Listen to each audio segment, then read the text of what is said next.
Raider Nation, are you ready for football? If you are, then I want you to go ahead and smash that like button. I want you to smash that like button like you would smash that beer over your head. Monday Night Football against the Ravens. So if you're ready to get this season underway, go ahead and like the video. No matter the location, from O-A-K-L-A to L-V, I'm a Raider.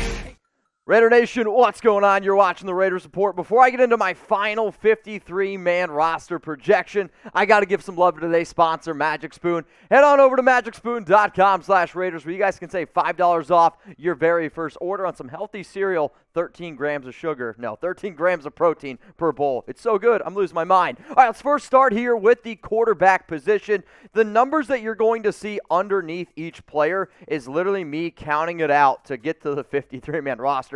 That way you guys can follow along with me. No surprises whatsoever at the quarterback position. Keeping Carr, Mariota, Peterman. If there was maybe an MVP of the preseason, maybe it was Peterman, who threw for 591 yards, made literally every single passing attempt for this Las Vegas offense. Carr and Mariota did not play. Carr didn't even dress. Mariota was available in case of an emergency. But the reason why you're keeping Peterman, they already guaranteed his contract. They already gave him $1 million. John Gruden likes what he's able to bring in terms of practice field, in terms of knowing and understanding of the overall offense, which does actually help some of those other players at least run the right plays, if you will, in practice. It's time now to go to the running back room. Josh Jacobs, Kenyon Drake. I'm keeping the fullback, Alec Ingold. And maybe this one might not be a very popular opinion for some people out there, but I'm going to go ahead and keep Jalen Richard also over somebody like Trey Regis, who he did play pretty well this preseason, and it reminds me a lot of like the whole Chris Warren thing a few years ago, where just because you play well in the preseason, that does not guarantee yourself a roster spot. Now, he did have 28 carries. He had 102 yards, 2 touchdowns, also showed some ability in the passing game, showed some ability to block as well. However, I just don't think it's going to be enough, and I know that the Raiders like Richard. Despite having that foot injury, he's going to be able to play at some point this season, but what really helps out Jalen and gives him that boost over somebody like Regis, over somebody like Garrett Groshek, B.J. Emmons, is the special teams ability. The Raiders like having Richard as a kick returner, as a backup punt returner to Hunter Renfrow. So that's why I decided to keep Jalen Richard. Now, if you guys are always looking for free Raiders videos, and yes, 365 days out of the year, we got you covered here on the show. We also go live every single Tuesday, 6 p.m. Eastern Time, 3 p.m. Pacific. We're going to be doing live watch parties the entire season, and I want you guys to not miss a thing. I also got to give some love to the people who sent in $100 super chats yesterday during our Raiders vs. 49ers live watch party. That bad boy did over 52,000 views, so shout out to Kriggs. Shout out to So I'll Be Loved, the Dark Savior, and Raider Ed for making Chase had to wear some Raiders shirt. Ah, shit. He actually wore this Derek Carr jersey, so shout out to y'all. It's time now to go to the wide receiver room here. No surprises with the top 3 guys. Henry Ruggs, Brian Edwards, Hunter Renfrow, if you guys, again, are counting along with me. That's 10 players thus far. And then Zay Jones, Willie Snead, and I am going to end up keeping John Brown. But if you were to tell me the top 4 receivers right now on this roster, I believe it's the first 3 guys I showed you, and then Zay Jones, and then I think Willie Snead's the 5th. And Brown, to me, was a little bit of a coin flip. He played quite a bit of snaps in that final preseason game, and he was outplayed by Dylan Stoner. Now, I know there's going to be some people out there that want probably Stoner to end up making this 53, and if they were to keep 7 receivers, and he would be on it. What I want people to remember is, remember back in 2019, Keelan Doss? Keelan Doss was a great story not only on Hard Knocks, but he was also a good player, and he got cut. Then he actually ended up signing with the Jacksonville Jaguars on waivers and then ended up coming back to the Raiders. I could actually see a very similar situation with Stoner where he doesn't make the 53, some team gives him a shot, and then maybe if there's an injury or if the Raiders really want him on the practice squad, they could go out and bring him in. So as it stands right now, here's what the Raiders wide receiver depth chart, I believe, looks like. Ruggs and Edwards are going to be your top 2 wide receivers. Hunter Renfrow probably is one of the most underappreciated slot guys in the league. He's good for, I'm going to say, at least 45 catches this year. And then you got Zay Jones, John Brown, and Willie Snead. But here's the question. So, should the Raiders keep Dylan Stoner? If you're like, yes, Mitch, they absolutely should, I want you to type 420 down in the comments. If you're like, you know what, I think you made the right call not keeping the UDFA out of Oklahoma State, I want you to go ahead and type 12. Time now to go to the tight end room. Darren Waller, Foss Moreau, Derek Carrier. I'm only going to end up keeping 3 of these players. Waller's one of the best in the league, top 3 no doubt. Foster Moreau, I actually think, also is one of the better tight ends, and he's going to get a lot more red zone work. The biggest reason why I'm keeping Derek Carrier is simple. He's the best blocker out of players like Nick Bowers, Matt Bushman, and Alex Ellis, who unfortunately did not make the cut. When it comes down to targets, the targets that I want them going to Waller. I want them to go to Moreau. And if you're in a situation where it's 4th and 1, 3rd and 1, 4th and inches, whatever the hell it is, and the plan is for you to run the football, and you want to be able to have maybe a 2 tight end set going out there, I'm okay with you throwing out Derek Carrier. That's why I ended up keeping him on the 53-man roster projection. Now, something that should be in everybody's cabinet, should be on everybody's final, I'm going to say refrigerator projection. I don't know, it's Magic Spoon. I absolutely freaking love this stuff here. 13 grams of protein, only 4 grams of net carbs, 0 grams of sugar. They're so confident that you're going to like it. They got a 100% money-back guarantee. I recommend getting the variety of 4-pack. That's my personal favorite. You guys can also save $5 off if you go to magicspoon.com/Raiders. That link will be available for you in the comments. It's also going to be available for you in the description. But, I mean, growing up as a kid, man, I used to eat cereal every single day. And I'm going to be honest, I don't know if I would let my kids eat a lot of the sugary cereal that I ate. But now that I found Magic Spoon, I eat it late at night when I get the munchies. And I think would be great for your children. It'd be great for you. Go ahead, try it. It's also keto-friendly. magicspoon.com/Raiders. Let's go to the big guys up front, the offensive line. Colton Miller, Incognito, Andre James is just a phenomenal beard there. Denzel Good, and Alec Leatherwood. Now, usually in my 53-man roster projections, I've been keeping anywhere between 9 to 10 offensive linemen. I'm actually only going to end up keeping 8. And some people are like, wait a minute, Mitch, the Raiders' offensive line, it's scarce when you get to some of those backups. You know what? You're right. So the reason why I'm keeping these 3 guys here is because if Incognito or Denzel Good go down at the offensive guard position, you're hoping John Simpson can kick in.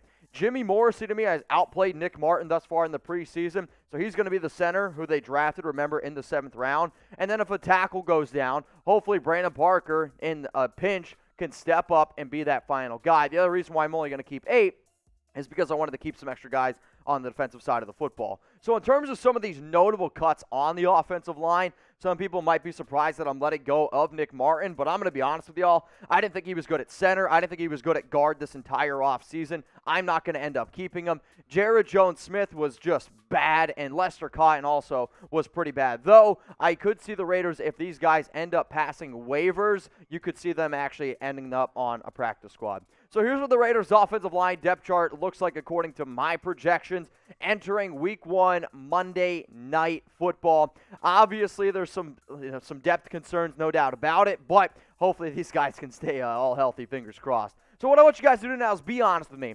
Obviously, I went through my entire offensive side of the football, and I want you to tell me, name a player that I should have cut on offense. Is there somebody that I kept that you're like, Mitch, I can't believe you cut that guy, or I can't believe that you kept that guy? Or was there somebody that I cut where you're like, dude, you should end up keeping him? Let me know some of those names. I'll be looking down in those comments. Let's now go to the defensive side of the football, where if you guys are keeping track, I'm going to have more defenders than special teams because I want to be able to keep a few extra guys. Unique Ngakoue, Crosby, Furl, Malcolm Kuntz, Carl Nassib. These are going to be the defensive ends that I believe that the Raiders end up keeping. And then the big guys in the trenches, the defensive tackle position, Solomon Thomas, Quentin Jefferson, Jonathan Hankins, Gerald McCoy, Darius Philon. So 10 big dudes is what I'm keeping on the defensive line, and that's simply because you're going to see a lot of Gus Bradley subbing dudes in and out. So as it stands right now, I believe that this is what the Raiders' defensive line depth chart will look like Week 1 against the Ravens.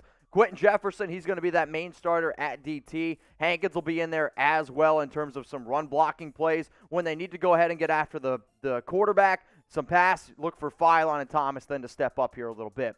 So now the next position that I'm going to be getting into is the linebacking position. And over the last 2 weeks, this has probably been the position that's had the most news, the most rumors around it, with injuries like Nicholas Morrow, Javen White.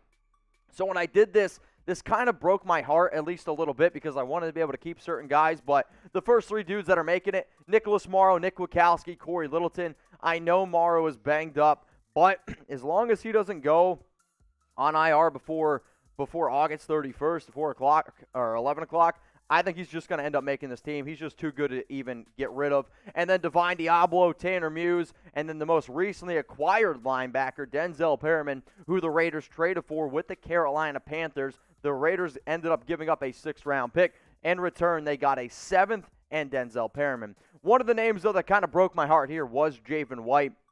Somebody that was playing his freaking heart out, and I really think if it wasn't for that injury, he actually had a chance to make it. Now, maybe the Denzel Perriman thing would have put a little bit of an issue in him staying on this team, but he was playing well, going sideline to sideline, was a week 1 winner for me up against Seattle. He had 6 tackles in that game. I'm hoping that he can recover quickly. It doesn't sound like his season's going to be over, but when you really look at the makeup of this roster, I just can't see the Raiders keeping him. So here's the Raiders linebacking depth chart. Corey Littleton quit. Denzel Perriman. I don't know if Perriman's actually going to end up starting. It's going to be a more reliant on what he has going on with his COVID issues. But Muse, Morrow's obviously not going to be playing in week 1, but he does make the roster. And then Divine Diablo.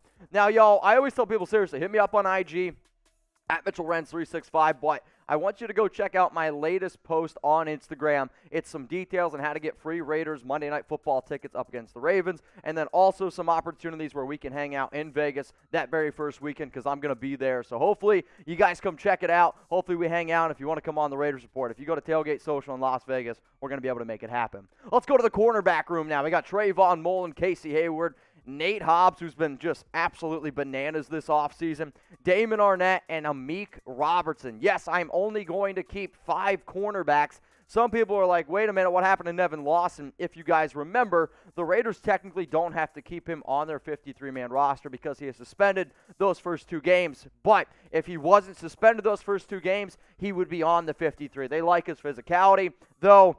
He was getting burned by like 3rd and 4th string wide receivers, and I just don't know how he's all that good personally. But once he does come back in week 3 up against the Dolphins, the Raiders will ultimately have to move on from somebody. Another player that's going to surprise some people is Isaiah Johnson. Johnson, I think, has had opportunities throughout his career with the Raiders, but this offseason wasn't really able to practice, was banged up with some injuries, then finally was able to practice this final week, and then that final preseason game up against the 49ers, I'm sorry, he was terrible. And there's no other way to shake it. He had a really bad PI call that they called on Carl Joseph, but it was clearly on Isaiah Johnson. And then literally there was a play in the back of the end zone. Johnson doesn't get turned around, just throws up his hands, and it's another PI. But it's literally always the same case with Johnson. He gets so many pass interference calls against him. So for me, I'm not going to end up keeping him. And instead, I'm actually going to keep somebody like Roderick Teamer, who I included here in the safeties, and I have them keeping 5 safeties. Jonathan Abram, Merrig, Carl Joseph, Tyreek Gillespie, and then Roderick Teamer. The biggest reason why I ended up keeping Teamer is because I want to be able to reward guys who, in my opinion, played really well. And he clearly was one of the biggest winners from the Raiders preseason. Plus, he offers you special teams value. And if I'm really just kind of picking between a 54 and a 53rd guy,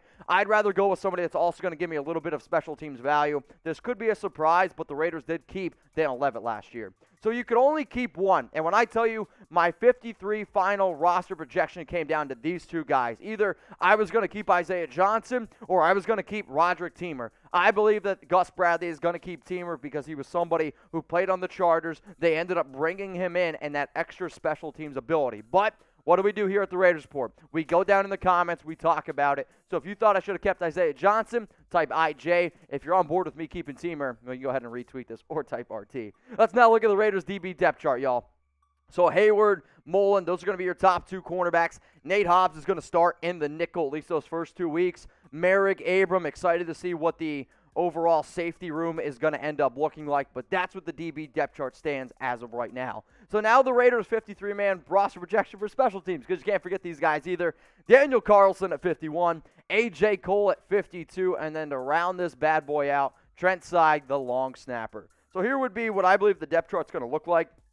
What you guys probably care about is kick returning duties. I could see Kenyon Drake, Henry Ruggs ending up doing it. Jalen Richard, once he gets healthy again, and then punt return, it's going to be Hunter Renfrow is going to be your main punt returner. He might not be the most explosive player, but Gruden likes him because he's safe, he catches it, and he doesn't really ever lose yards. He always picks up about a solid 10 to 15. So if y'all made it this far in the video, I'm going to be looking down in those comments because believe it or not, when you watch all the way to the end, it helps us out a ton here at all of the shows that we do at Chat Sports. So if you made it to the end, I want you to go ahead and type N, and I'm going to take a few of these comments, and I'm going to give you guys some shout-outs on some future shows. So if you made it this far in my final 53, please go ahead and type N.